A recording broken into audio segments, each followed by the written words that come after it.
My name is Ndibonda Mato, and I'm here with. You are here with Siphumelele Mazibuko. And you're also here with Nokubonga Mabuza. Great stuff. Okay, so with today's, mini podcast, we don't really want to waste your time, but we will be handling the month's topic, this month's topic, which is schools and SRH. Without any further ado, this could be really a broad, discussion. We have so many questions. We had so many questions when we were planning, the whole format of how we're going to do it and what we're going to talk about, and.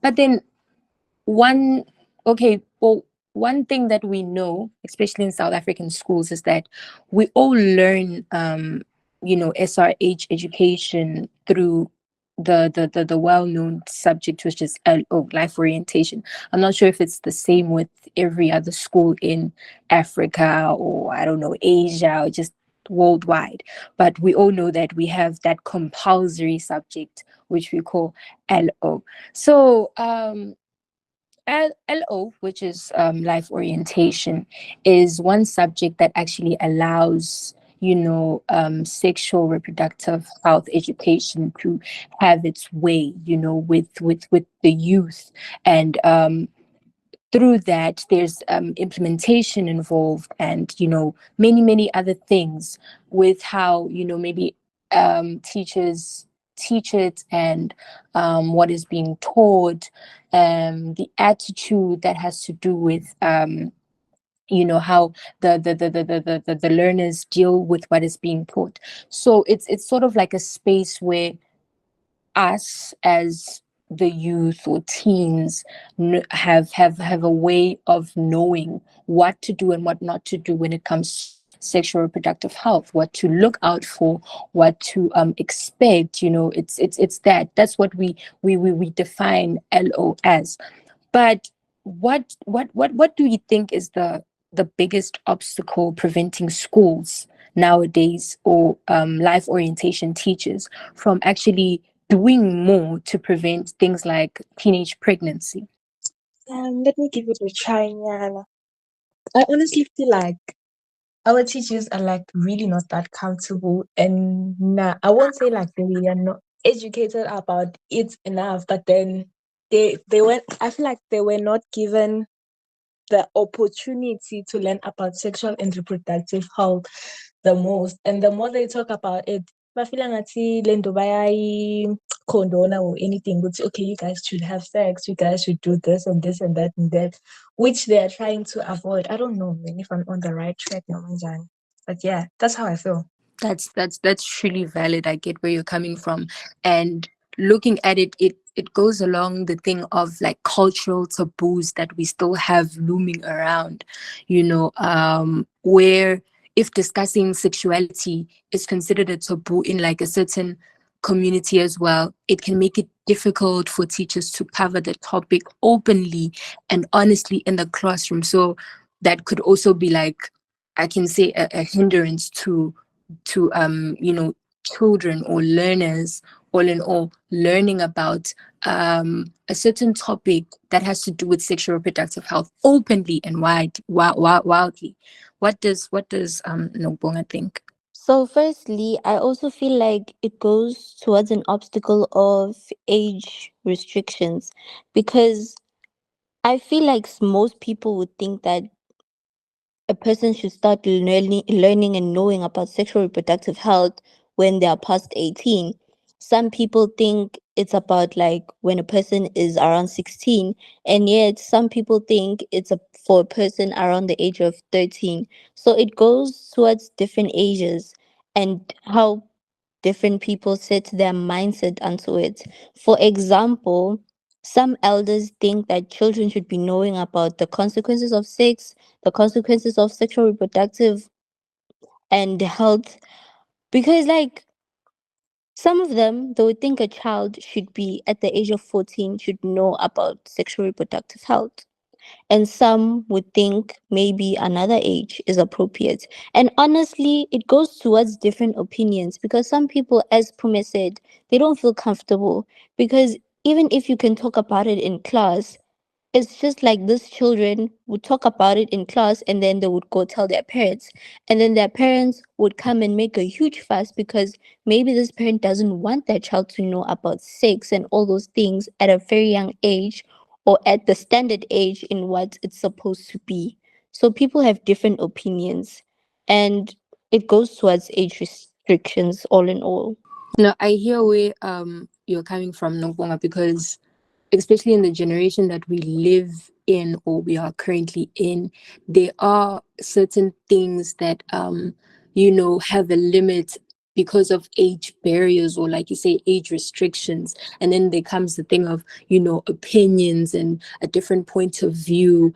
It's so sad though, because it seems like in the generation that we live in, there are people or the youth that do try to sort of push us out of that era or that kind of thinking or that way of living. But then there still seems to be like a push and a shove. So in all that we do, there's still that thing that still exists, which prevents or hinders people into reaching or receiving rather the correct or open news and information about sexual reproductive health.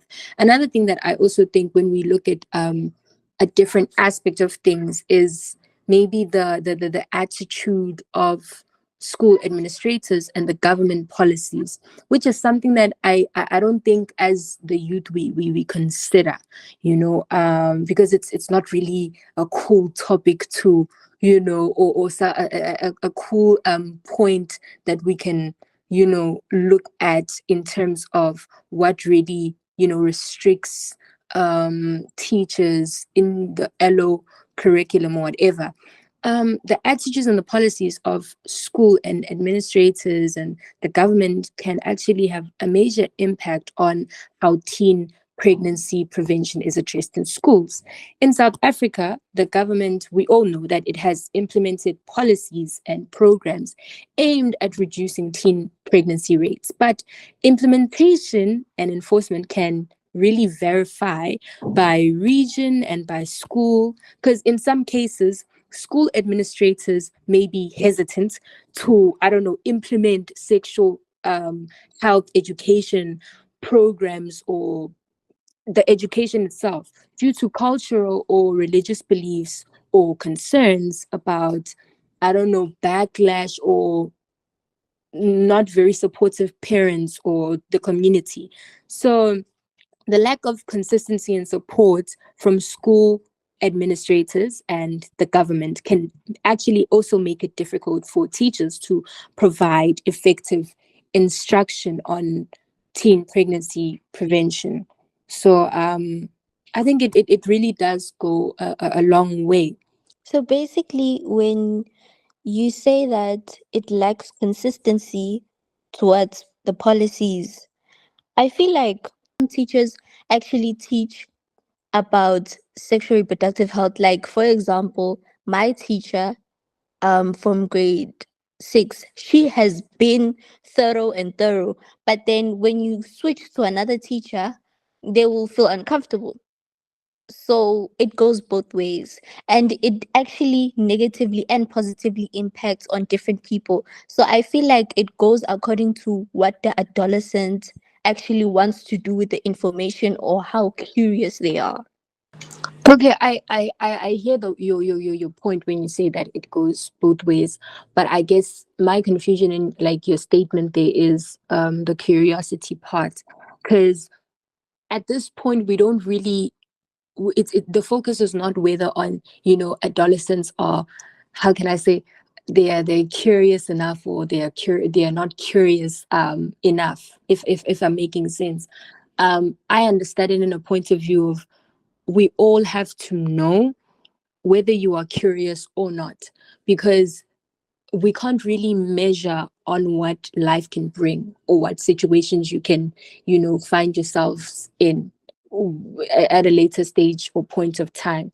So preparation is better than saying that it's when you feel that now you are ready. It's yeah, you can dive into that, knowing more. I don't know if I'm maybe also misunderstanding what you're saying, but then that's my take on it. And with the point of it goes both ways. It brings up your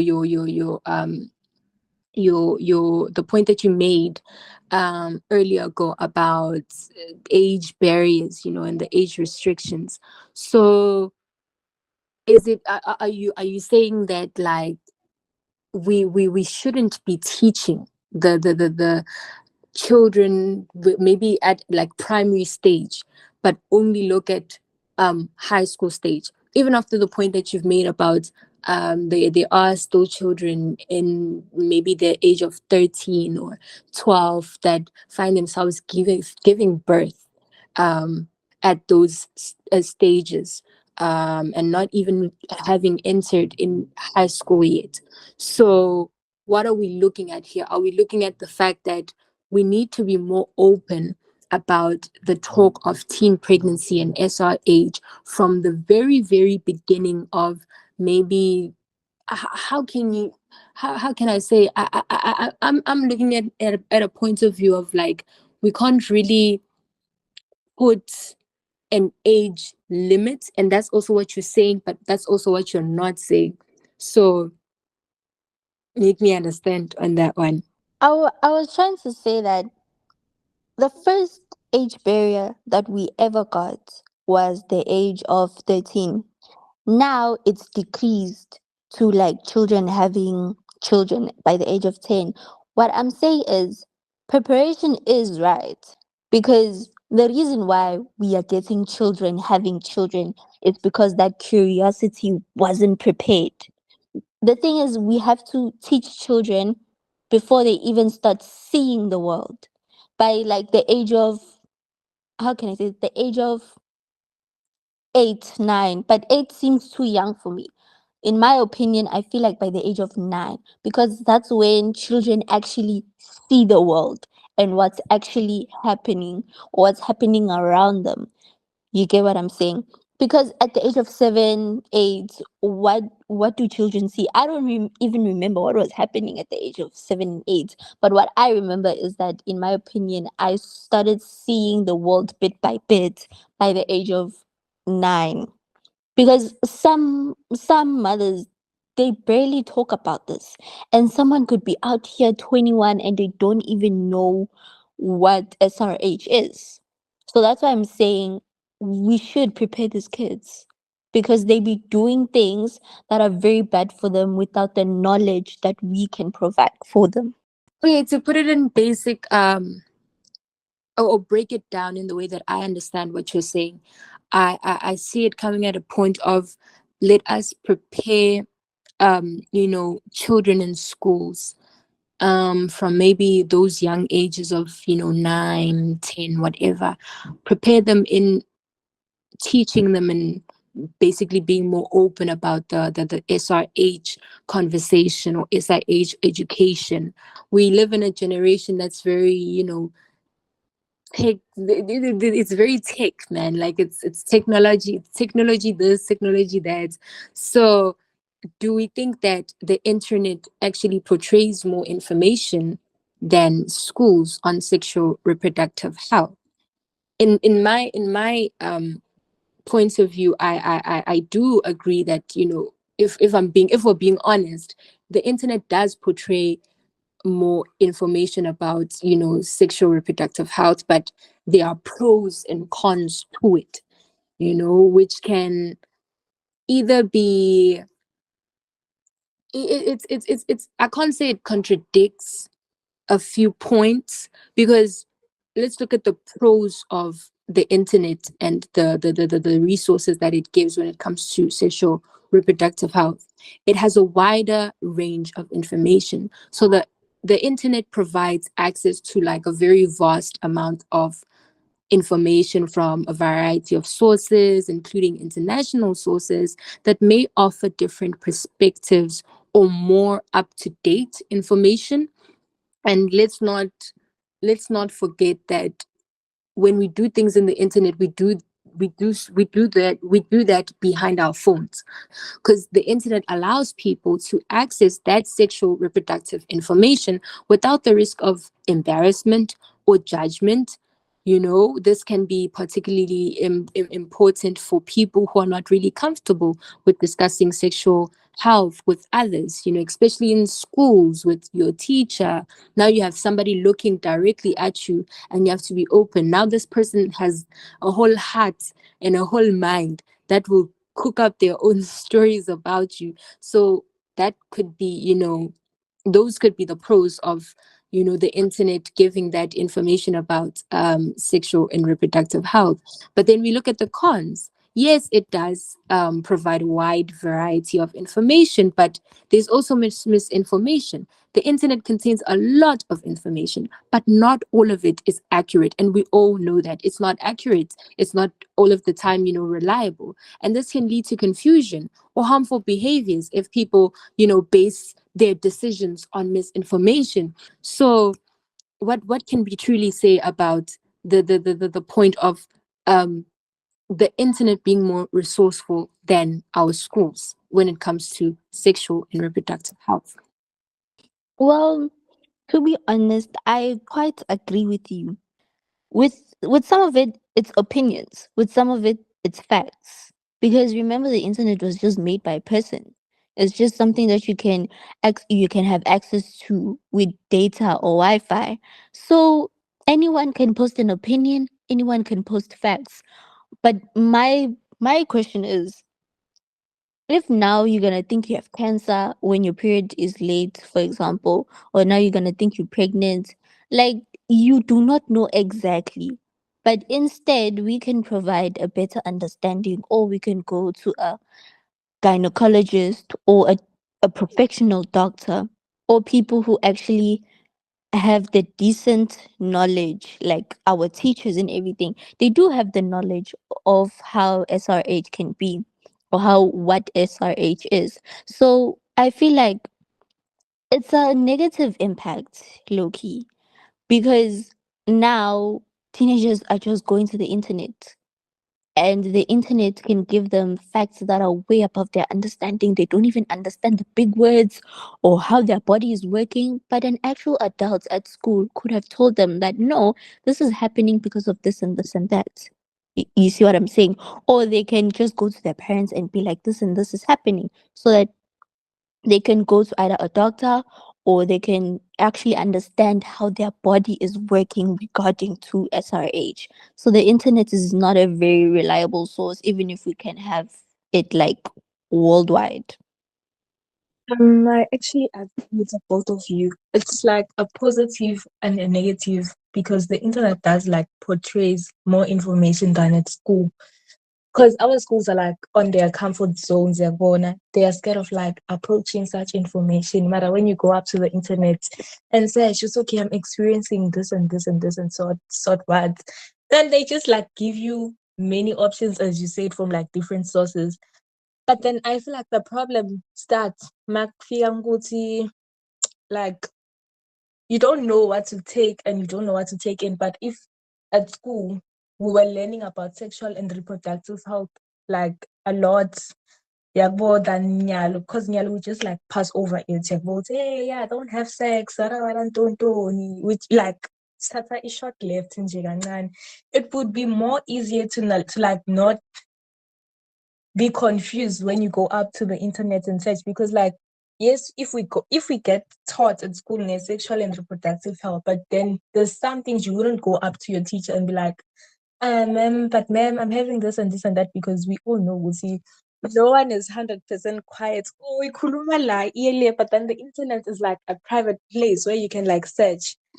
Mara, I also feel like there are like organizations, for example, like Ubushabam, it teaches like about sexual and reproductive health.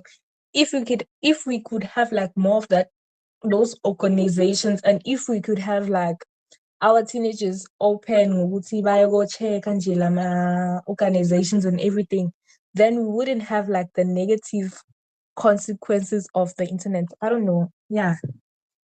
What Pome is actually saying goes a long way, because um it goes back to what we were basically talking about in the very beginning, those barriers that exist uh with schools, and allowing LO teachers to be able to push that information, or SRH information and education, in a very effective form, which leaves us with great and positive results.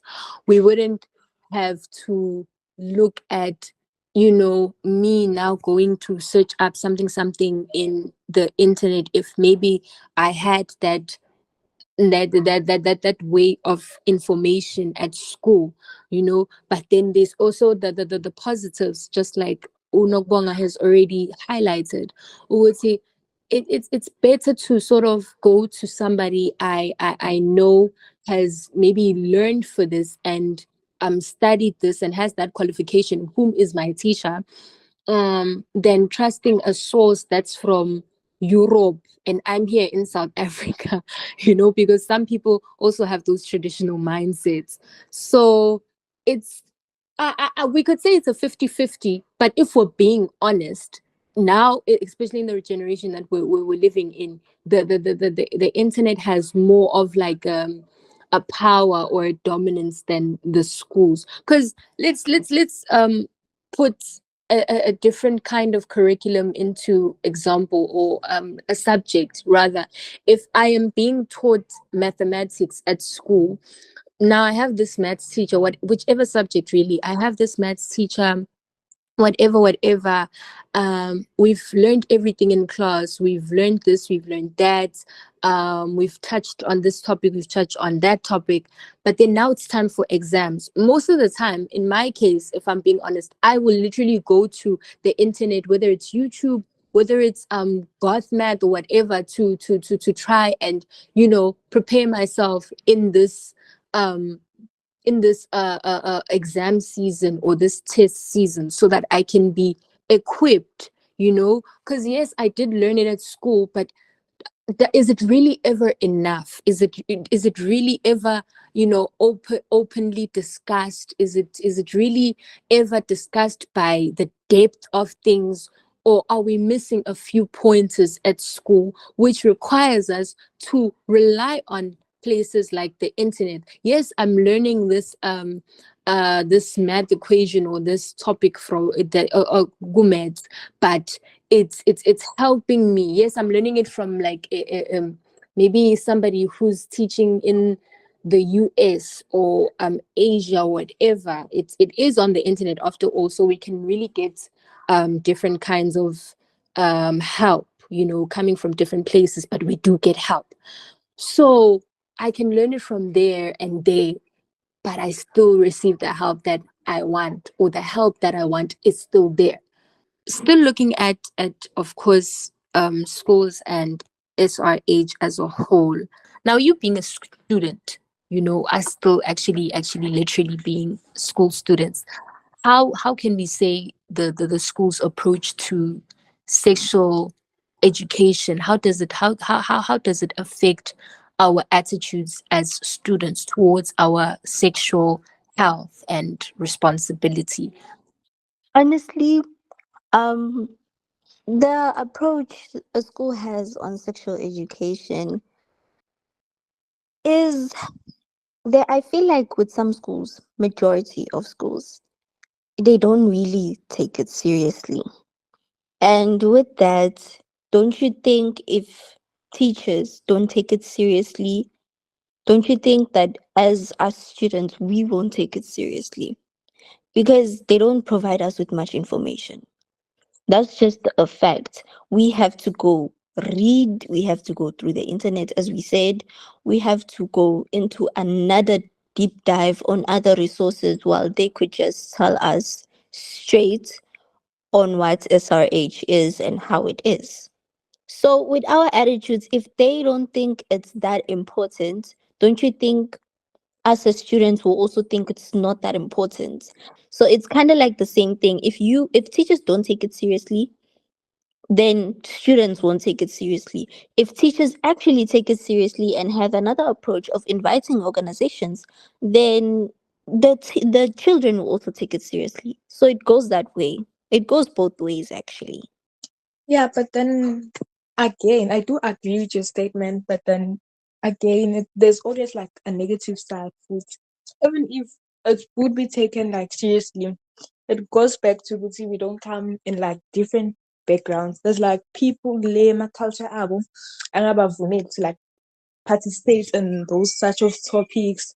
And then there's people lokuthi even if that thing is being discussed at school, bafila ngathi it's literally like a go ahead. You can do it so coolly, you're like more responsible. So I don't know, but I feel like having it at school, yeah, having it at school and having those organizations coming to school, it's like having our minds open minded, even though there will be those negative things which we cannot run away from, because there's always gonna be maybe 50%, okay, maybe 80% positive and 20% negative chances. Can I actually give a different answer from what you guys are leaning towards? I'm I'm thinking that when we look at schools and the education that it gives, I'm not sure if we know, but then I'm sure there's a difference in, okay, when it comes to SRH, they could be schools that give abstinence only education, as in like teaching students which as in don't just don't engage in sexual sexual intercourse or whatever, sexual relations, whatever. And that's that. Then we have a comprehensive sex education where it's different. And I'm sure we a majority of us, receive that education. But let me not generalize. So when I'm looking at that a comprehensive sex education, um I see a pros and cons of, if now the school is giving such education on their attitude wise, how can it really impact a student. Now, one pro is that it provides students with the knowledge and skills to make informed decisions, like, about sexual health. So this can help reduce rates of STIs, unintended pregnancies, and sexual violence. Like everything, man. Because then now, if I know that this and this and this is going to happen, or this and this and this must not happen, or this and this and this must happen this way, then I'm sure that the student this the attitude of students can be influenced in a positive way, which helps in making better better decisions, life decisions, instead of engaging in risky behaviors. Okay, let's look at the age maturity level of students.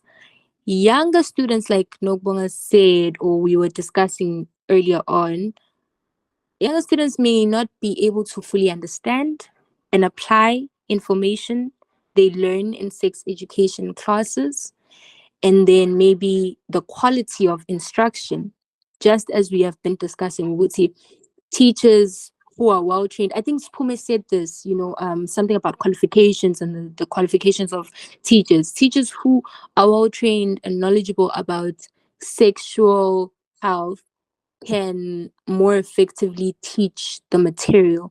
But what of, teachers, what of schools that can't really provide those, well trained and qualified um teachers or experts? I don't know. And then what you've been discussing as well is the cultural and social context of it. Students may be less likely to absorb the material if they are in an environment where sexual health is a taboo or it's stigmatized, you know. So the approach of schools to sexual education can affect students' attitude towards sexual health in many, many, many, many ways. So, yeah, those were the main questions that we had today. concerning sexual and reproductive health. Thank you so much, ladies. I want to advise people that your peers do not know everything. Ask Yeah. supervised adults. All right, guys, your peers do not know everything. You guys are the same age. You have the same knowledge. So ask an adult, please, guys. Yes, I can even see Spume clapping there to like see the emphasis on your Because they statement act like they know because everything. Like what is Bro, this is what not is wrong. guys? So it's actually very important. Just like Nokubonga said, ukuthi they don't know everything. Just like I said, ukuthi in my case, I didn't know ukuthi when we sit down and actually discuss about these things, from an educational point of view, and through thorough research or whatever, we find out that there's more to the story than what we are commonly used to, in our friend group or whatever, which actually does push or sort of gives a motivation in my point of view. Just like Nokbonga wanted to advise others, it's a motivation, guys, to um take your time, and before you do anything, yes, it's so amazing, and it feels so good to be somebody who's informed, because what's now that I have this information, I am prepared, you know and we understand that not just with schools itself, but the question that we were tackling earlier on about internet in schools, giving more information, and the internet can have barriers as well when it comes to information. So it's good to make use of every resource that is around you, especially as a teen. And when we look at the reliable resources around us, it's either schools or your newspapers or something nje, in a good point of view, man, and good information or resourceful, something resourceful. you know I'm not saying Wuti don't engage in those conversations with your peers or whatever, but go into it being informed. Go into, like, be curious about those kinds of things in order to you know push yourself into being somebody who's informed, so and so, to also help other people when they need those resources or that information. Yeah. Any motivation to give as we are about to end the discussion? one thing that I would give as a motivation right now is that as teens, just because your friends are doing it, just because it seems to be fun, now that you're informed, don't don't try to engage in it when you are not ready yourself. Because remember, we're still young, we still have a lot of life ahead of us. Sex is not something that's supposed to um be like a sport, maybe, because there are consequences, and one of those consequences are teen pregnancy. You get what I'm saying? So don't go into it because you feel pressured, because I'm telling you right now, peer pressure is not worth it. I've seen people who have not fell into peer pressure, and they're doing amazing. So guys, as you are listening to this podcast and everything, don't fall into peer pressure, because God knows what you need in your life, right? So get the information from us organizations. We are here. We are on Instagram, we're on TikTok, we're on YouTube. Go listen. Go listen to the Spotify podcast. Go listen to what we have to say, because Ubu Shabami can give you the information that you actually need, not the information that your friends will tell you on how fun it is, on how you won't have any consequences or everything. Don't, like, guys, don't fall into peer pressure. Listen, just listen to me for once.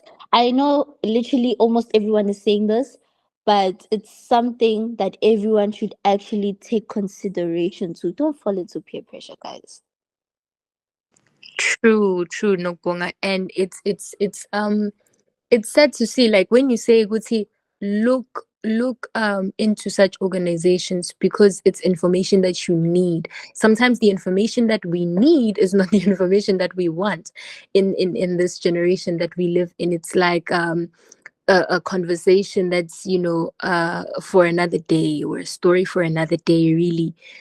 But like we've been saying, it's there for your preparation, so it is necessary.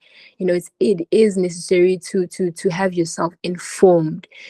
And if you my motivation is, if you see maybe that your school is not really giving the best that it can when it comes to sexual reproductive health and responsibility, education, try as a peer. You make a difference. Even if it's just one of you, even if it's just two of you, try your best to sort of see how you can make that into maybe into a change in your school, because this information is a necessity. It really is. It really is needed, because you get surprised with pregnancy rates raising to the highest each and every day, or the birth rate rising to the highest each and every day. But you find out that these people it's actually lack of information at the end of the day. So what are we doing to actually help sort of cancel that lack of information or education? So yeah, I think that's just what we have today on schools and SRH. Thank you so much, ladies. This was a cool. Wena uphakamise isandla. Angisela uphakamise isandla. Nangumuntu na. Please do. Suppose I am. Do tell us, Phumeke, do tell Why us. would you do me like this? Hey guys, all I have to say, because it would be rude for me to not like give you guys something new energy. Well, all I have to say is be yourself. And guys, like stay wise, stay educated.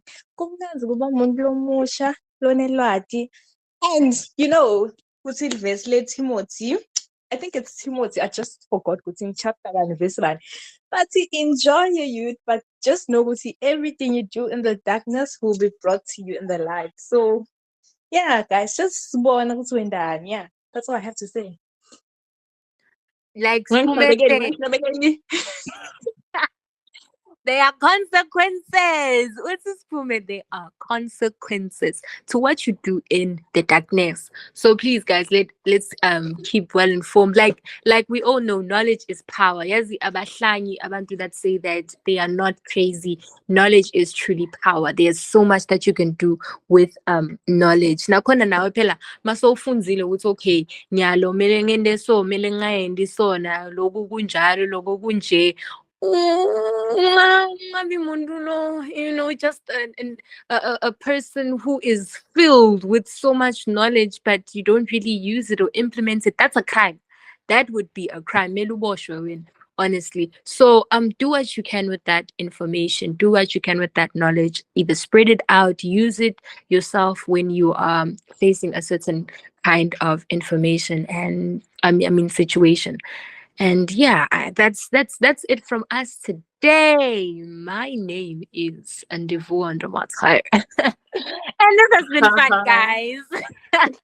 Bye, guys. Okay, thank you so much, ladies. Thank you.